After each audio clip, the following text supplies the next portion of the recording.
అందరికీ నమస్కారం. Welcome to it's you TV. నేను మీ యాంకర్ త్రిపుర. ప్రస్తుతం మనతో పాటు ఉన్నారు ప్రముఖ ఆధ్యాత్మికవేత్త, శ్రీ విద్య ఉపాసకురాలు గీతా కుమార్ గారు. వారితో మాట్లాడి మరిన్ని విషయాలు తెలుసుకుందాం. నమస్కారం అమ్మ. శ్రీ గురుభ్యో నమః. శ్రీ మాత్రే నమః. నమస్తే అమ్మా. అమ్మ, ఈరోజు ఈ ఎపిసోడ్లో మనం కొంతమంది కొన్ని ధర్మ సందేహాలు ఉన్నాయి. సో అవి ఈరోజు ఈ వీడియోలో డిస్కషన్ చేద్దామమ్మ. ఫస్ట్ది ఏంటంటే చాలామంది అంటే పూర్వకాలంలో తీసుకుంటే ఆడవాళ్ళు నిండుగా గాజులు, మంగళసూత్రం, బొట్టు, మెట్టెలు అన్నీ పెట్టుకునేవాళ్ళు. ఇప్పుడున్న జనరేషన్ ఏమనుకుంటుందంటే అది ఓన్లీ అలంకరణకే అనుకొని నచ్చినప్పుడు వేసుకుంటున్నారు, లేదు అంటే తీసేస్తున్నారు. సో గాజులు, మంగళసూత్రం, మెట్టెలు వాటి యొక్క విశిష్టత, అవి ఎందుకు మనకు అంత ముఖ్యం, కొంచెం వివరంగా తెలుపుతారమ్మా? పెళ్ళి అంటేనే ఇరువురి యొక్క కలయిక. అంటే మనం అంటాం కదా, మ్యారేజెస్ మేడ్ ఇన్ హెవెన్ అని. అంటే స్వర్గంలో నిర్ణయించబడతాయంట పెళ్ళిళ్ళు. దీనికి ఇంకొకటి చూసుకోవాలనంటే కింద అంతా మనదంతా ఉంటుంది. ఇది జన్మ జన్మల బంధం అని కూడా చెప్తాం. ఇక్కడ ముహూర్తం పెట్టి లగ్న బలం చూసి, జాతకాలు చూసి, పెళ్ళికి సరైన ముహూర్తం పెట్టి తాలిబొట్టు కడతారు, మెట్టెలు పెడతారు. అది అలంకరణ వస్తువు అయితే కేవలం షోకి మాత్రమే అయితే దానికి ఎందుకు అంత ఖర్చు పెట్టి పెళ్లి చేయాలి? నార్మల్గా వేసేసుకోవచ్చు కదా, ఎవరైనా వేసుకోవచ్చు కదా. పెళ్ళి అంటేనే అది ఒక తంతు, ఇరువురి కలయిక. ఇంతకు ముందు పెళ్ళిళ్ళకి చాలా విలువ ఉండేది. ఇప్పుడు పెళ్ళి అంటే fashion, only photo shoots, pre wedding shoots, post wedding shoots, ఇలా అయిపోయింది. ఉన్న విషయమే చెప్పుకోవాలంటే. ఇంతకుముందు పెళ్ళి అలా కాదు. అసలు ఇంతకుముందు పెళ్ళిళ్ళు చేసుకునే వాళ్ళు ఇరువురు చూసుకునే వాళ్ళు కూడా కాదు, డైరెక్ట్గా పెళ్లి పీటల పైన చూసుకునే వాళ్ళు. అలా ఉండేది. పోన్లే, ఆ కాలం నుండి ఈ కాలంకి వచ్చినాం, సంతోషమే. కానీ మనం ఏం చేస్తున్నాము అనంటే వాటికి విలువ లేకోకున్నట్టు ప్రవర్తిస్తున్నాం. ఒకటి అమ్మాయి, మనం హిందూ సాంప్రదాయంలో ఉన్నాం, సనాతన ధర్మంలో ఉన్నాం. మన ధర్మాన్ని ముందుకు తీసుకెళ్లే బాధ్యత మనది. హిందువులు ప్రతి ఒక్కరు గుర్తుపెట్టుకోవాల్సిన విషయం ఏంటంటే బొట్టు పెట్టుకోవాలి ఖచ్చితంగా. నువ్వు బొట్టు పెట్టుకోవడానికి సిగ్గుపడుతున్నారు ఇప్పుడు. కుంకం పెట్టుకోవడానికి కానీ బొట్టు ఎందుకు సిగ్గు? నువ్వు హిందువే కదా. నువ్వు హిందువు అయినప్పుడు బొట్టు పెట్టుకోవడానికి సిగ్గుపడితే ఇంకా మన ధర్మం ఎలా ముందుకెళ్తుంది? చెప్పాలంటే హిందువులని చెప్పుకోవడానికే కానీ నిజంగా అంటే మనం సిగ్గుపడాల్సిన విషయాలు చాలా ఉన్నాయి. మనం బాధ్యతగా లేము. అసలు మన ధర్మాన్ని మనమే కించపరుచుకుంటున్నాము, వెనక వేస్తున్నాము. చెప్పాలంటే ప్రతి ఒక్కరు నేను హిందువు, నేను బొట్టు పెట్టుకోవాలి అంటే మన హిందూ ధర్మం చాలా ముందుకెళ్తుంది. నిజమా కదా? ఇంకొకటి మీరు అన్నట్టుగా తాలిబొట్టు, మెట్టెలు, ఈ బొట్టు, పూలు, గాజులు ఈ కాలంలో ఎవ్వరు పెట్టుకోవట్లేదు. తాలిబొట్టు అంటే తీసి పక్కన పెట్టేయడం, పిల్లోస్ కింద పెట్టేయడం, అని హ్యాంగ్ చేయడం గోడకి. అవును, ఇలా చేస్తున్నారు. అసలు మంగళసూత్రం అంటేనే అమ్మవారు, గౌరీదేవి. నువ్వు అలాంటి అమ్మవారిని నువ్వు హేళన చేస్తూ ఎప్పుడు పడితే అప్పుడు తీసేస్తూ ఎక్కడ పడితే అక్కడ పెడుతూ ఉంటే నీ భర్త నిండు నూరేళ్ళు ఆయుర ఆరోగ్యాలతో బతకాలంటే ఎలా బతుకుతాడు? నువ్వు సువాసిని తత్వంతో ఉండాలంటే ఎలా ఉంటావు? నువ్వు ఫ్యాషన్కి మాత్రమే వేసుకుంటే ఆలోచించాల్సిన విషయమే కదా. ఒక్కటమ్మా, ఎవరైతే ఇట్లా మెట్టెలు, ఈ మంగళసూత్రాలు, గాజులు ఇవన్నీ వేసుకోకపోకున్నట్లు ఉంటారో వాళ్ళకి త్వరగా సువాసిని సత్వం దూరం అయిపోతుంది. ఇది అందరూ తెలుసుకోవాల్సిన విషయం. అంటే ఇవి వేసుకున్నంత మాత్రాన భర్త పోతాడా అంటే మళ్ళీ వీటికి ముహూర్తం పెట్టే కదా కట్టించేది. ఒక్క విషయం చెప్పాలంటే దీంట్లో భర్త యొక్క ఆయుష్ అమ్మాయి చేతిలో ఉంటుంది.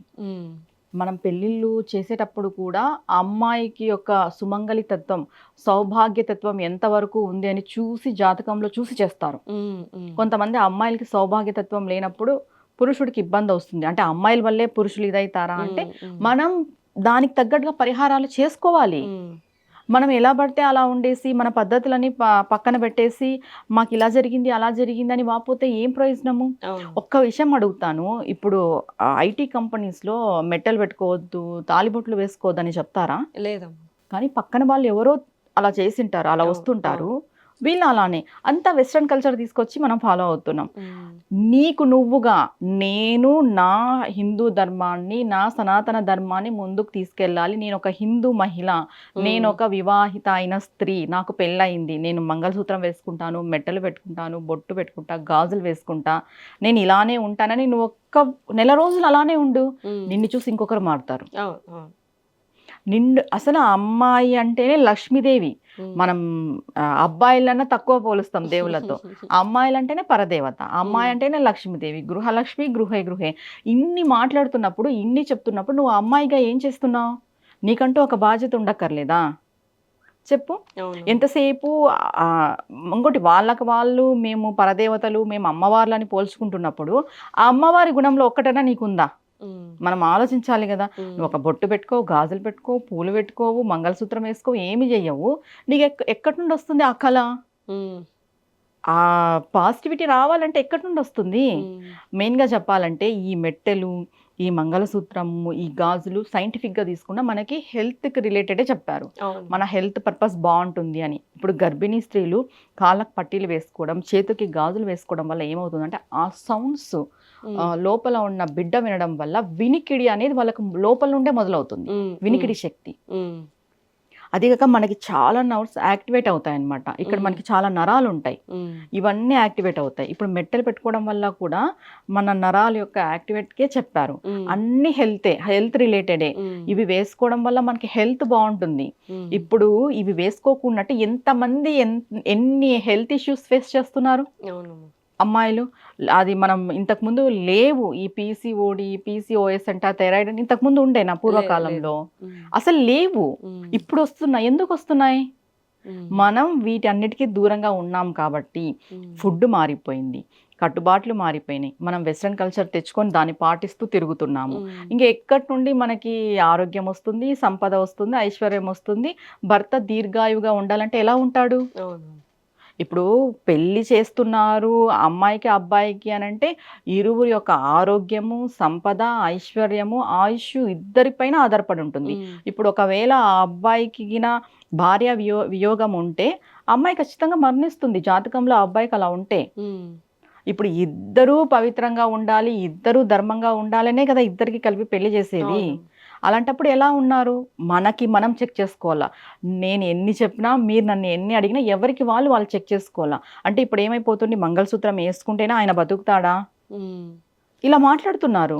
మంగళసూత్రం వేసుకుంటేనే అంటే మేం పెళ్ళయిందని మమ్మల్ని గుర్తించాలి, మళ్ళీ మగవాళ్ళకి ఏం లేవే, ఇలా అడిగే వాళ్ళు కూడా ఉన్నారు. పూర్వం మగవాళ్ళు కూడా మెట్టలు పెట్టుకునే వాళ్ళు చెప్పాలంటే, పెళ్ళి అయింది అని చెప్పేసి. ఇప్పుడు కూడా అమ్మాయిలకి ఏదైనా ఇన్ఫెక్షన్ ఉండి మెటల్ పెట్టుకోకపోతే అబ్బాయిలు పెట్టుకోవచ్చు, ఇద్దరికి మంచిదే అది. నిజం. అంటే ఇది నమ్మకపోవచ్చు కానీ అబ్బాయిలు కూడా పెట్టుకోవచ్చు మెట్టలు. ఇప్పుడు భార్య భర్తలో ఎవరైనా ఒకరు పెట్టుకోవాలి. ఇప్పుడు అమ్మాయిలే పెట్టుకుంటున్నాము. వాళ్ళకి ఏదైనా ఆడపిల్లలకి ఇన్ఫెక్షన్ ఉంది 2 రోజులు పెట్టుకోలేరంటే అది తీసి అబ్బాయిలు పెట్టుకోవచ్చు, నో ప్రాబ్లం. ఎందుకంటే ఇంకా హెల్త్ బాగుంటుంది. ఇవన్నీ హెల్త్ రిలేటెడ్, ప్లస్ మన సాంప్రదాయము, ప్లస్ అమ్మాయిల యొక్క గుణగణాలు తెలిపే విషయాలు, ప్లస్ మనకి సంపదని, ఐశ్వర్యాన్ని, ఆరోగ్యాన్ని, ఆయుష్ని ప్రసాదించే విషయాలు ఇవన్నీ. వీటిని మనము తక్కువ చేసి మాట్లాడడానికి అసలుకే లేదు. తక్కువ చూపు చూస్తే వాళ్ళ జీవితమే నాశనం అవుతుంది. ఎవరి జీవితాలకి వాళ్ళే కొరువు పెట్టుకున్నట్టు ఇలాంటి విషయాల్లో చిన్న చూపుగా ప్రవర్తిస్తే. అమ్మ ఇంకోటి, ఇప్పుడు తలస్నానం తీసుకుంటే చాలామంది అంటే గుడికి వెళ్ళిన ప్రతిసారి తలస్నానం చేస్తుంటారు. అలాగే కొంతమంది రోజు మార్చి రోజు తలస్నానం చేస్తారు. కొంతమంది మరీ అంటే ఇంకా రోజు తలస్నానం చేస్తుంటారు. అసలు ఏ రోజు తలస్నానం ఆచరించాలి మనం? అంటే గుడికి వెళ్తే ఖచ్చితంగా తలస్నానం చేయాల్సిందేనా? కొంతమంది రాత్రులు తలస్నానం చేస్తూ ఉంటారు. సో ఎప్పుడెప్పుడు తలస్నానం చేస్తే మంచిదమ్మా? స్నానం అంటే దీంట్లో విధి విధానాలు చాలా ఉన్నాయమ్మా. స్నానంలో స్త్రీకి ఒక విధానం ఉంది, పురుషుడికి ఒక విధానం ఉంది. స్త్రీ స్నానం చేయకపోతే పర్వాలేదు, తల స్నానం చేయకపోయినా పర్వాలేదు. ఎందుకంటే పుట్టుకతోనే స్త్రీ స్వచ్ఛత ప్లస్ శుభ్రము ప్లస్ ఇది మైల అంటూ లేని ఒక పవిత్రమైన శరీరం స్త్రీది. ఆమె పుట్టుకతోనే అలా పుట్టింది, స్త్రీకి వర్తించదు. కానీ పురుషుడికి చాలా నియమాలు ఉంటాయి. ఇప్పుడు స్త్రీలు కూడా దేవాలయాలకు వెళ్ళేటప్పుడు తలస్నానం ఎందుకు చేయాలి అనే విషయం మాట్లాడితే, మనకి ఇక్కడ సహస్రార చక్రం అనేది ఒకటి ఉంటుంది. ఆయిల్ పెట్టడం వల్ల యాక్టివేషన్ ప్రాబ్లంకి చాలా లేట్ అవుతుంది. ఈ ఏదైనా టెంపుల్కి వెళ్ళినప్పుడు మనకు ఒక పవర్ అనేది ఉంటుంది. ఆ టెంపుల్కి వెళ్ళాము, మాకు ఏదో కొంచెం వైబ్రేషన్ లాగా అనిపించింది, చాలా ప్రశాంతంగా అనిపించింది. అది ఎక్కడి నుండి మొదలవుతుంది అంటే మన కింద పాదాలతో మొదలై పైన సహస్రారంలో మనకి అది హింట్ ఇస్తుంది. స్పర్శ పాదాల నుండి వస్తుంది, కానీ హింట్ సహస్రారానికి పోతుంది. ఇది ఏమైపోతుంది, దీన్ని మనం గ్రహించాలి అంటే హెడ్ బాత్ చేయాలి, తలస్నానం చేయాలి. ఇది స్త్రీల వరకు. పురుషుల వరకు వచ్చేస్తే పురుషులు ఆయిల్ పెట్టుకొని దేవాలయానికి వెళ్ళకూడదు. అసలు పూర్వం ఎవరు అంటే పురోహితులు అయితే ఆయిల్ పెట్టుకోరు. ఎందుకు, దీంట్లో 2 విషయాలు ఉన్నాయి. ఆయిల్ పెట్టుకొని అభిషేకం చేయకూడదు, పూజ చేయకూడదు. ఆయిల్ పెట్టుకొని పూజ చేయకూడదు. తర్వాత ఈ ఆయిల్ ఎందుకు పెట్టుకోకూడదు అంటే పూర్వం అన్ని దీపాలే, ఈ కరెంట్ అదంతా లేదు. ఈ ఆయిల్ పెట్టుకోవడం వల్ల ఏదైనా కొంచెం దీపకాంతి ఇటు అటు అయినా కూడా అది ఫైర్ అయ్యే అవకాశాలు ఉన్నాయి. ఇది ఒకటి. కానీ పురుషుడు ఎందుకు ఈ తైల సంస్కరణ చేసుకోకూడదు అని అంటే వాళ్ళు పూజలు చేస్తూ ఉంటారు పూర్వం, తర్వాత అభిషేకాలు చేస్తూ ఉంటారు, తర్వాత ఈ సాధనలో ఉంటారు, ఇవన్నీ చేస్తారు. కాబట్టి వాళ్ళకి ఖచ్చితంగా ప్రతిరోజు తలస్నానం చేయాల్సిందే, వాళ్ళు ఆయిల్ పెట్టుకోవడానికి లేదు. ఇంకొకటి, పెళ్ళైన పురుషుడు ఖచ్చితంగా ప్రతిరోజు చేయాల్సిందే, పెళ్ళి కాకపోయినా ప్రతిరోజు చేయాల్సిందే. ఆడవాళ్ళు ఈ రోజుల్లో చేస్తే మంచిదంటే సోమవారం, బుధవారం, శుక్రవారం, శనివారం ఇలా ఈ రోజుల్లో తలస్నానాలు చేస్తే మంచిది. ఇప్పుడు అందరూ ప్రతిరోజు తలస్నానాలు చేస్తున్నారు. ఇది ఆరోగ్య రీత్యా కూడా చెప్పారు ఆడవాళ్ళకి. ఎందుకంటే ఆడవాళ్ళకి హెయిర్ లాంగ్ ఉంటుంది, పూర్వం ఉండిందిలేండి హెయిర్ లాంగ్, ఇప్పుడు ఎవరికి లేదు. ఇక్కడ ఇప్పుడు అన్ని షార్ట్ కట్స్. ముందు పూర్వంలో హెయిర్ లాంగ్ ఉండింది కాబట్టి ఇలా డైలీ తలస్నానం చేయడం వల్ల వాళ్ళకి జలుబు రావడము, హెల్త్ ఇష్యూ కావడము ఇలాంటివి, అంటే కొంచెం టైం పడుతుంది కదా డ్రై కావడానికి. అందుకు డే బై డే చెప్పడము లేదా వీక్లీ వన్స్ చెప్పడము అలా చెప్పారు. ఇప్పుడు హెయిర్ లాంగ్ ఉన్నా షార్ట్ ఉన్నా డైలీ చేస్తున్నాము. ఈ డ్రైయర్స్ వచ్చినాయి, మనకి హెయిర్కి సంబంధించిన పరికరాలు అన్నీ వచ్చినాయి కాబట్టి అది ఎవరి ఆరోగ్య రీత్యా ఎవరి గృహరీత్యా నిర్ణయించబడుతుంది.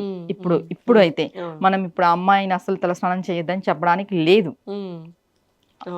వాస్తవానికైతే, అది ఎవరెవరి హెల్త్ రిలేటెడ్. కానీ అబ్బాయిలు అయితే ఖచ్చితంగా ప్రతిరోజు తలస్నానం చేయాల్సిందే, తలస్నానం చేయందే కుదరదు. ఓకే, చాలా చక్కగా చెప్పారమ్మా. అంటే చాలా మంది ఏంటంటే మొండిగా, అంటే మేము ఇలానే ఉంటాం, మేము ఇలానే చేస్తాం. కొంతమంది మొండిగా మేము మంగళవారమే చేస్తాం, మంగళవారం చేస్తే శ్రేష్టం అని చెప్పేసి చెప్తూ ఉంటారనమాట. చాలా చక్కగా. అమ్మ, ఇంకో సందేహం ఏంటంటే చాలా మంది ఇంట్లోనే పూజలు చేసుకుంటున్నప్పుడు మంత్రాలు జపిస్తూ ఉంటారు. సో కొన్నిసార్లు ఉచ్చారణ అనేది తడబడుతూ ఉంటుంది అనమాట. సో అలా తడబడినప్పుడు వాళ్ళకి చేసిన ఆ మంత్ర జపనం ఏదైతే ఉందో దాని ఫలితం రాకుండా పోతుందా, లేకపోతే అంటే వాళ్ళు చదవడం మానేసేసి వినడం బెస్ట్ అంటారమ్మా? అంటే మంత్రము అంటే అక్షరాల్లో వస్తుంది అమ్మ, మీరు అడిగినట్టు. అది ఎవ్వరూ తప్పు పలకరు. ఇంట్లో చేసుకునేవంటే స్తోత్రాలు. స్తోత్రాలు ఉచ్చారణ దోషం వస్తే ఖచ్చితంగా దోషమే. అంటే ఇప్పుడు ఏమైపోయిందంటే తప్పు చదివితే అమ్మవారు శిక్షిస్తుందా, తప్పు చదివితే అయ్యవారు శిక్షిస్తాడా, ఒక్కరోజు తప్పు చదువుతావు, 2 రోజులు తప్పు చదువుతావు, జీవితాంతం తప్పే చదువుతూ ఉంటావా? లేదు కదా, నేర్చుకుంటాం. ఇక్కడ ఏమైపోతుంది, ఏదైనా స్తోత్రాలు నేర్చుకొని చదవండి అమ్మా అని అంటే నేర్చుకోవాలన్నా చదవాలి కదా, లాజిక్ పాయింట్స్ మాట్లాడతారు. వినండి, నేర్చుకునే ముందు వినండి. లేదా మీకు ఎవరైనా నేర్పించే వాళ్ళు ఉంటారు, తెలిసిన వాళ్ళు, ఇప్పుడు అందరికీ వచ్చి ఉంటాయి కదా, మీకు తెలిసిన వాళ్ళు ఎవరైనా నేర్పించే వాళ్ళు ఉంటే వాళ్ళ దగ్గరికి వెళ్ళి నేర్చుకోండి. ఒక్కటి ఇక్కడ ఏమైపోతుందంటే నామోషిగా ఫీల్ అవుతారు, మాకు ఏదైనా స్తోత్రం రాదు అని చెప్పడానికి ఫీల్ అవుతారు. ఎందుకు ఫీల్? మీరు నేర్చుకోవాలి, అమ్మవారినో అయ్యవారినో పట్టుకోవాలి అనుకున్నప్పుడు స్తోత్ర రూపంగా ఖచ్చితంగా నేర్చుకొని చదివితే సరిపోతుంది కదా. అంటే ఇక్కడ అందరూ పర్టికులర్గా కరెక్టే చదువుతారని లేదు, ఖచ్చితంగా ఏదో ఒకటి దోషం అనేది వస్తుంది. కానీ ఎక్కువ దోషాలు లేకోకున్నట్టు చూసుకోవాలి. ఎక్కువ దోషాలు ఉంటే దానికైతే ఫలితం అయితే ఏం ఉండదమ్మా, ఉన్న విషయం చెప్పాలంటే. ఇప్పుడు నువ్వు నేర్చుకొని చదివే దానికే దాంట్లో కొన్ని తప్పులున్నా మనం ఫస్ట్ లాస్ట్కి చెప్పుకుంటాం, అమ్మ తప్పులు చదివింటే క్షమించు అనేసి. తర్వాత ఉమాయ నమః అనుకోవడమో, శంకరాయ నమః అనుకోవడమో, విష్ణవే నమః అనుకోవడం, ఇలాంటివి చేస్తుంటాం, లెంపలేసుకుంటాం.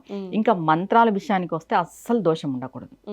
ఎందుకంటే మంత్రము అంటేనే పరదేవత, అంటే దేవత అంటే అమ్మవారనే కాదు, మంత్రం మీరు ఏ దేవుడి మంత్రం తీసుకున్నా కూడా కంప్లీట్గా ఆ దేవుడి యొక్క అనుగ్రహము, ఆ దేవుడి యొక్క శక్తి, ఆ దేవుడి యొక్క తత్వం మంత్రంలో ఉంటుంది. అలా మంత్రాలు చేసేటప్పుడు గురువు మనకి చెప్తాడు దీన్ని ఎలా పలకాలి ఏంటి అని, అలానే చదవాలి. మనం లేదు అంటే కొంతమంది ఫాస్ట్గా చదువుతూ అట్లా మిస్టేక్ ఉంటుంది కదా, మిస్టేక్స్ అయితే రాకూడదు, అసలు చదవకూడదు మిస్టేక్గా. మంత్రాలు స్తోత్రం వేరు మంత్రం వేరు. ఎలా చెప్తామంటే కోటి పూజా ఫలం ఒక స్తోత్రం, కోటి స్తోత్ర ఫలం ఒక మంత్రం. అందుకు మంత్రానికి చాలా విశిష్టత ఉంటుంది. మనం మంత్రం కదా అని అసలు తక్కువ చూపు చూడడం, చిన్న చూపు చూడడం, తప్పు చదివినా పర్వాలేదు అనుకోవడం, ఇవన్నీ పొరపాట్లు. పర్టికులర్గా చదవాల్సిందే, పర్టికులర్ ఉండాల్సిందే. ఎందుకంటే భగవంతుడు అంటే భయం లేదా? అంటే నిజంగా చెప్పాలంటే ఈజీగా దొరికినట్టున్నాడు దేవుడు అనిపిస్తుంది నాకు కొంతమంది వరకు. నేను వింటుంటాను కదా బయట, అంటే ఏం చేసినా భగవంతుడు ఏమనడు, క్షమిస్తారు. ఎంతవరకు క్షమిస్తారు? కొంతవరకే ఉంటుంది ఏదైనా కూడా. దేవుడితో ఆటలు ఆడద్దు, దేవుడు దేవుడే. మనం ఆ భక్తి, భయము, ప్రేమ అన్నీ ఉండాలి. ఏదో దేవుడు ఈజీగా దొరికేశాడని మనం మాట్లాడకూడదు. ఇంకా మంత్రాల విషయాల్లో, స్తోత్రాల విషయాల్లో తప్పులు అనేవి అస్సలకే చేయకూడదు. అమ్మ, ఇంకోటి ఇప్పుడు మనం పూజా విధానం గురించి మాట్లాడుకుంటున్నాం కాబట్టి నార్మల్గా శివుడిని పూజిస్తే శివుడికి బిల్వపత్రం అంటే ఇష్టం, తీసుకెళ్ళిపోవాలని అంటూ ఉంటారు. అండ్ విష్ణుమూర్తిని పూజించే పని అయితే ఆయనకి తులసాకు అంటే ఇష్టం, సో తులసిమాల తీసుకెళ్ళాలని అంటూ ఉంటారు. కానీ ఎందుకు అవి ఇష్టం అనేది ఎవరికి తెలియదు. అసలు ఆ శివయ్యకి కానీ ఆ విష్ణుమూర్తికి కానీ బిల్వపత్రం అన్న తులసి అన్న ఎందుకు అంత ప్రీతమ్మా? విష్ణుమూర్తికి తులసి అంటే ఎందుకు ఇష్టం? జలంధరుడు ఒక కథ ఉంది మా దీనికి. జలంధరుడు, బృంద అని ఒక ఇద్దరు ఉంటారనమాట. బృందాదేవి భార్య జలంధరుడు. జలంధరుడు అంటే అసురుడు. ప్లస్ బృందాదేవి పూజలు చేస్తూ చేస్తూ, తులసిదేవికి పూజలు చేస్తూ, విష్ణుమూర్తికి పూజలు చేస్తూ చేస్తూ చేస్తూ వచ్చేది. విష్ణుమూర్తికి, తులసిదేవికి కాదు, విష్ణుమూర్తికి పూజలు చేస్తూ వచ్చేది. ఈమె పూజా ఫలం వల్ల అసురుడిని చంపలేకపోతుంటారనమాట. ఈమెకున్న పాతివ్రత్యం వల్ల. చాలా పతివ్రత అంటే మళ్ళీ దీంట్లో ఏ గ్రేడ్ పతివ్రత, బి గ్రేడ్ పతివ్రత అలా ఉండదు. ఆమె చాలా పతివ్రత. ఆమెకున్న పాతివ్రత్యంతో జలంధరుని ఏం చేయలేకపోతుంటారు. ఇంకా ఇలా కాదు అనేసి విష్ణుమూర్తి ఏం చేస్తారంటే ఆయన రూపంలో వస్తాడు, జలంధరుడు రూపంలో వస్తాడు. ఈమె నా భర్త వచ్చాడు అని చెప్పి ఇంకా భర్తతో కొంచెం క్లోజ్గా మూవ్ అవుతారు కదా. అలా మూవ్ అయిన తర్వాత తెలుస్తుంది నా భర్త కాదు అనేసి. కనుక్కుంటుంది. ఇంకా కనుక్కొని అగ్నిలో ఆహుతయ్యే టైంలో శపిస్తుంది, తిడుతుంది నారాయణ్, ఇలా రావడం నువ్వు తప్పు, ఎలా వస్తా అంటే ఇంకా తెలిసిపోతుంది నా భర్తకి ఇప్పుడు మరణం ఆసన్నం అయింది, ఎందుకంటే నా పాతివ్రత్యం లోపించింది కాబట్టి నా భర్తకు మరణం ఆసన్నమయ్యే సమయం వచ్చింది అని చెప్పి బాధపడుతుంది విష్ణుమూర్తితో. ఇంకా విష్ణుమూర్తి ఆమె పాతివ్రతానికి మెచ్చి, ఆమె భక్తికి మెచ్చి, నువ్వు నెక్స్ట్ జన్మలో తులసి మొక్కగా జన్మిస్తావు, నువ్వు లేనిదే నేను లేను, ఎప్పుడు నువ్వు నాతోనే ఉంటావు, నాకెంత విలువ ఇస్తారో నీకు కూడా అంతే విలువ ఇస్తారు అంటే ఆమె అడుగుతుంది, ఇలా వచ్చి నువ్వు నాతో ఉండడం వల్ల నా పాతివ్రతానికి భంగం కలుగుతుంది, నేను పవిత్రురాలు కాదు, నన్ను విశ్వం, సొసైటీ అంటే ప్రపంచం అంతా ఏమనుకుంటుంది అని ఆమె ప్రశ్నిస్తుంది. అప్పుడు ఆయన చెప్తాడు, నీ పాతివ్రతానికి భంగం కలగలేదు, నువ్వు ఎప్పుడు పవిత్రురాలివే, నీవు లేని పూజ అంటూ లేదు, నా పూజలో ఖచ్చితంగా నువ్వు ఉండాలి, నీకున్న విలువ అంతా ఇంత కాదు, రానున్న కాలంలో అందరూ తెలుసుకుంటారు, నువ్వు తులసి మొక్కగా జన్మించు అని చెప్పి బృందాదేవికి ఇచ్చిన వరం తులసి మొక్క. అందుకు విష్ణుమూర్తికి ఖచ్చితంగా తులసిని సమర్పించాలి, కృష్ణుడికి సమర్పించాలి, వెంకటేశ్వర స్వామికి సమర్పించాలి. ఆయన దశావతారాలు ఎన్ని ఉన్నాయో అన్ని అవతారాలకి ఖచ్చితంగా తులసి ప్రాధాన్యం, ఖచ్చితంగా సమర్పించాలి. ఇంకా శివుడికి వద్దాం. ఈ బిల్వదళం అనేది దీనికి చాలా కథలు ఉన్నాయి. బిల్వ వృక్షానికైతే శివుడి యొక్క 3 కన్నులుగా భావిస్తాం. ఇంకా దాని తర్వాత అమ్మవారు దేవి భాగవతంలో ఏం చెప్తారు అంటే, అమ్మవారు అసురులతో యుద్ధం చేసి చెమట వస్తుంది కదా, ఆ చెమట బిందువు నేలపైన పడినప్పుడు బిల్వ వృక్షం వచ్చింది అని చెప్తారు. తర్వాత లక్ష్మీదేవి తపస్సు చేస్తున్నప్పుడు లక్ష్మీదేవి చేతిలో బిల్వ వృక్షం ఆవిర్భవించింది అని చెప్తారు. తర్వాత ఇంకేం చెప్తారు, స్వామి యొక్క త్రిశూలం ఉంది కదా, ఆ అవును. త్రిశూలం యొక్క సంకేతమే ఈ బిల్వపత్రి అని చెప్తారు. ఉమ్, ఇలా చాలా ఉమ్, రకాలుగా ఉమ్, చెప్తారు. ఉమ్, కానీ బిల్వపత్రి ఏంటి అని అంటే అమ్మవారి యొక్క స్వరూపము ఉంటుంది, అయ్యవారి యొక్క స్వరూపము ఉంటుంది, లక్ష్మీదేవి యొక్క కటాక్షం కూడా బిల్వపత్రిలో ఉమ్. ఉంటుంది. ఈ బిల్వపత్రిని తులసిని కానీ మనం ఎలా వాడుకోవచ్చు, ఎన్ని రోజులు వాడుకోవచ్చు అనే డౌట్ చాలా మందికి అవును, ఉంటుంది. అవును. 10 రోజులు వాడుకోవచ్చు ఉమ్, ఫ్రిడ్జ్లో పెట్టుకొనైనా. తర్వాత బిల్వపత్రి మనం ఒకసారి యూస్ చేస్తాం కదా, ఉమ్, స్వామివారి మీద ఉమ్, ఉమ్, పెట్టేస్తాము.